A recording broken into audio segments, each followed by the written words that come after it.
Hey, what's up, world? Quick question before we get into this. Who here remembers when cracked was good? It's been a long time, hasn't it?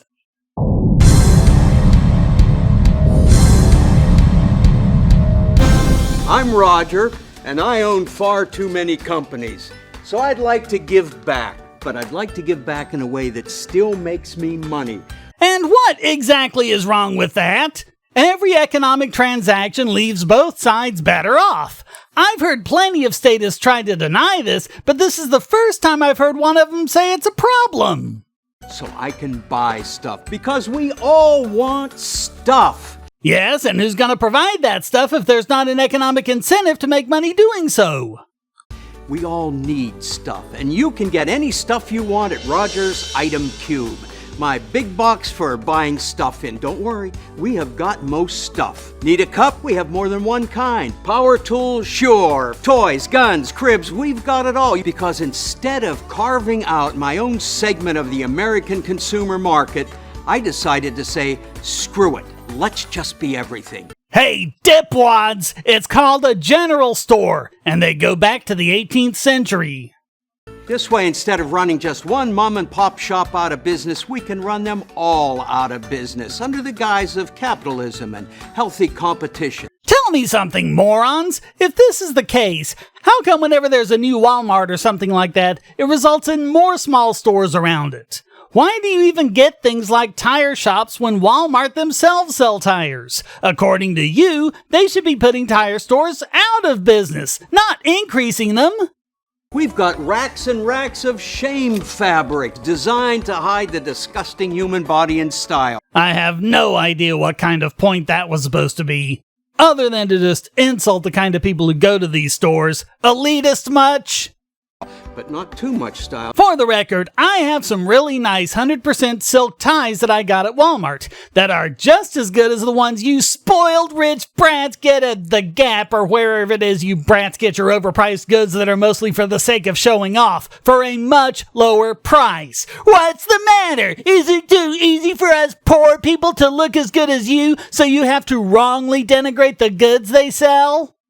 Here, this is merely fine, right? Sure. Yeah! Oh, and if you don't like it, don't worry. It's not built to last very long.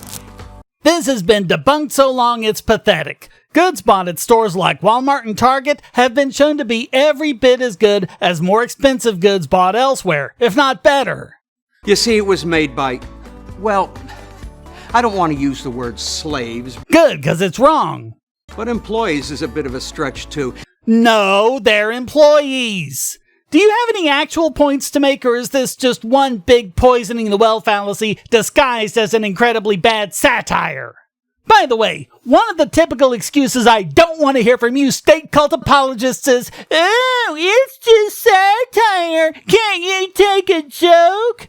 In the course of this satire, they are making claims, and those claims are false. You do not get to spread lies just because you lamely attempted to present it as something humorous.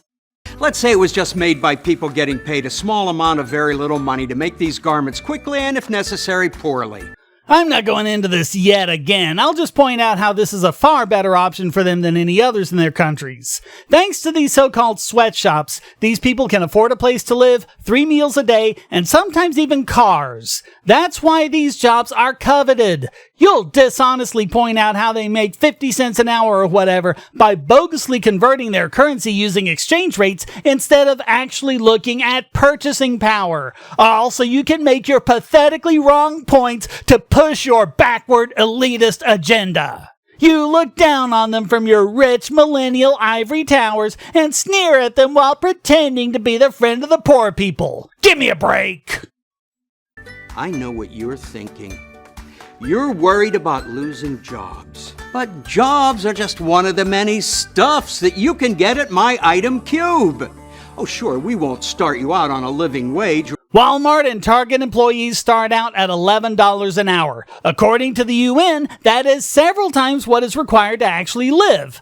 Oh, but they can't afford their Acuras and their fiber internet access and their grossly overpriced iPhones. And since you're so spoiled you can't live without these things, you think no one else can either.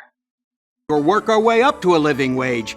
The average Walmart employee makes over $53,000 a year, which is over $26 an hour if they work full time. So shut it! Doesn't sound like a very good job, actually. Hey, yeah. You know what? We should form... No unions! That's right. No unions, please. I say please as a courtesy. If you try to form a union, we'll probably shut down the entire store. Funny how the workers themselves say they don't want unions. I mean, really, there's nothing stopping the unions from asking the workers to join. They just don't want to. So they have to go and try to unionize the entire corporation to force the workers into an arrangement they do not want. Hey, remember a few years ago when there were all these unionization protests outside Walmarts around the country, and it turned out that they weren't Walmart workers after all, but union workers from competing stores that were unionized?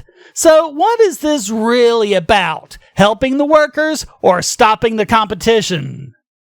Superstores like ours show up in towns where all needs are met, and then we run every local shop out of business with our competitive prices. These princesses don't even understand how Walmart became so successful to begin with. They did not show up in places where all needs are met. Just the opposite. They opened in rural areas where people had to drive to a completely different city for these kinds of goods. That's how Sam Walton made his money. And then, when we're the only game in town, we just leave. Can you point to one time where this has actually happened? No, you can't, because it hasn't. You know what really exposes these narcissistic divas for what they are? The fact that they don't get into the legitimate complaints about Walmart and other big corporate stores because they all have to do with government. The subsidies they get, the times government stole land via eminent domain to give to them, things like that. Things that actually do take wealth from the people and make it harder for others to compete with them. But there's not one word about any of that. If it becomes hard because of either unions or crime or, whatever. So, wait, you're saying that if costs rise too much, they can't stay in business? Hey, someone let economists know. They never thought of that effect. Idiots. And even if it did happen, it would just be a business opportunity for anyone looking to open new stores. But then, if these prima donnas knew anything at all about economics, they wouldn't have made this idiotic video in the first place. Hey, thanks for watching. Please hit like and subscribe and keep these videos coming by donating, becoming a subscriber and getting special benefits, or even for free with airtime. And check out all the great content here, like this video selected just for you.